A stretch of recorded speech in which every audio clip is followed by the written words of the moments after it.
Hey, I'm Barry Claywell, and I'm with my son Jay, and it's us, the Claywell boys.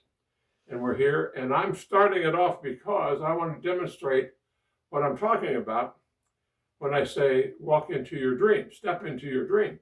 Well, I'm on a chair, so I'll stand up. All right, now, this is what I want you to do in your living room, in your garage, in your utility room, wherever you want to do work your dreams. Here's what I want you to do. Here's your dream in front of you. And so you step into it, and now you're in your dream. And that's all there is to it. And if you want to, you step out of it. It really is as simple as that. What I want you to do is realize your dreams are valuable to you. And so, as I would step in here, I've got a couple of them that I've noted on my notepad. Step into my dream. And in this one, I'm polishing a car. And that was the dream. There I am, polishing a car. Well, now, whenever you look at it from the outside, what's it mean? You can't figure it out.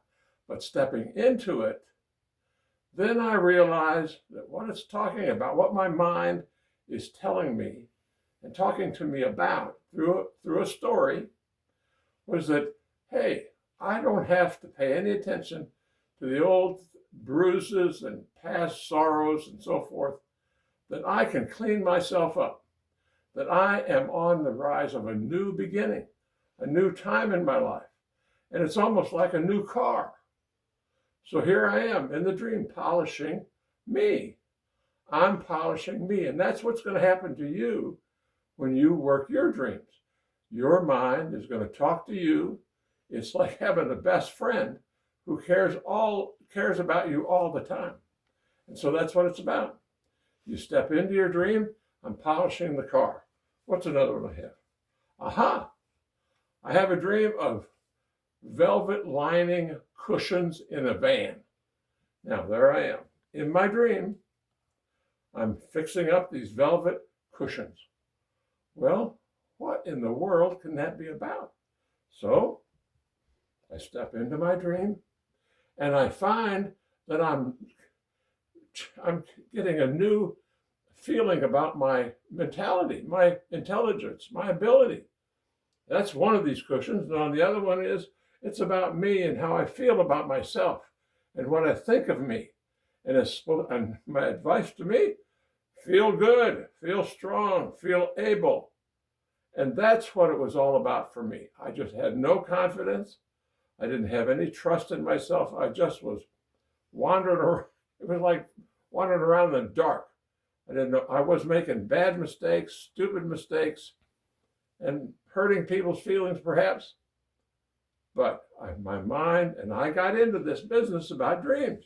So I want you to do it too, to get into your dreams. Just step right into them and kind of find out what you just say, whatever comes to mind. You don't have to pretend anything, create something like, well, no, I should be a car, I should be a cushion. No. So, old Pops taught you about, or told you about, I should say, stepping into your dream. And here we are again, talking to you about the things that we're talking to you about, because what they are, for all intents and purposes, is you sending positive messages to yourself. And my method, as we've discussed, is journaling. Now, I haven't written today's journal entry, but I'll tell you a story. I'll tell you about essentially what I'm going to write about later before I even write about it. It's just what's on my mind. I went and had breakfast with a pal of mine this morning, and he was telling me that his new bride, whom he adores immensely, was looking for a new job. And she expressed some concern regarding her ability to cut the mustard, was her line, according to her husband, who's my friend, right? And I said, tell her to bring her own mustard. That's the thing, right? You don't have to cut somebody else's mustard necessarily. I mean, we all have a job to do if we're working outside of the home and all that stuff. We all have things that are important for us to accomplish and responsibilities and all that. But ultimately, what she was talking about, I guess, based on this secondhand information that I got from her husband, was a lack of confidence in her ability to do whatever it was she thought her assignment was going to be if she landed this new job. So I told my friend, I said, tell her to bring her own mustard. She didn't have to cut anybody else's mustard. And ultimately, that's what we're talking about here. We're talking about bringing your own mustard. Make sense? Well, that would be part of, right in there is good mental health. We've mentioned that before. Having a positive feeling and opinion of yourself. Right. And taking steps and doing things for yourself. That doesn't mean that you're not caring for your friends or your family, etc. It's all that. But you are taking care of you. You're not making stupid mistakes. You're not letting somebody else run your life or make stupid suggestions that lead you in an area or a place that you don't want to go. Take care of yourself. You are responsible for you. You have been given a life. Mm-hmm. Now, I never looked at it that way, but then in my years, of course, that have piled up a bit, I've discovered that. Take care of yourself. You have a life to live. It is valuable, and you have a contribution to make. And you may contribute a lot. You may have a lot of influence with a lot of people. Right. And it could be very important for them as well as you. But the person you got to take care of is you. Now, I have my famous little book I wrote, Dream Therapy. And I would like you to get hold of it so that you can follow my instructions. I've got 10, 12, 15, or whatever dreams in here and some other things. And you can get it at Rush Printing in Maryville, Missouri. Rush Printing in Maryville, Missouri costs $10. $10. You'll spend that much on an egg sandwich at the local restaurant. So there you go. So anyway, it's all about mental health. Bring your own mustard.